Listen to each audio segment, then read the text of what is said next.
ata nangagat nga yung ano, labok. Ayan pang kuan, ayan pang buhaya na yan. Kung dalawang dangkal, mga 40 kilo siguro, boss. Ay, sobra yan. Ah, sobra na ba yan? Mga dalawang dangkal? Malaki yan. Agoy. Malaki yan. Ay, ganun ba yun? Malaki yan. Sus. Kaya nga sabi ko, kita ko na yan. Kaya nga sabi ko, wala na sa akin paglihim dyan. Kita ko na kasi. Kita ko na yan.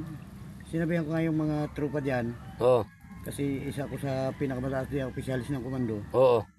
Sinabihan ko, yung mga anak nyo, bawal-bawalin nyo dito sa ilog.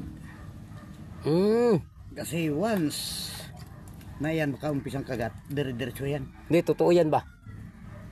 Totoo man talaga yan. Isa ako sa pinakamataas diyan na opisyal ng komando. Kinikilala ko dyan. Kahit sino dyan, kilala niya sila ko. Pastilan talaga. Mabuti kay si Rodel ngayon, duman sa akin, si Dol. Titimbrihan niya ako, sabi niya, Dol, may buhaya na dyan ha. Kuaroy. Agkoy. Kaya nga pala hindi ka minsan naglabas yan dyan. Dati yan, patawid-tawid ka kami dyan. Tawid ako kanina, sa tawiran lang. May bain ako. Pero dito talaga, sa may ano nito, may natumba na bakal yan dyan, yung nagapangawil ako dyan, dyan talaga yan siya dito. Dito lang siya kasi... Diyan lang sa unahan lang yan ng konti. Oo. Iba may bakal na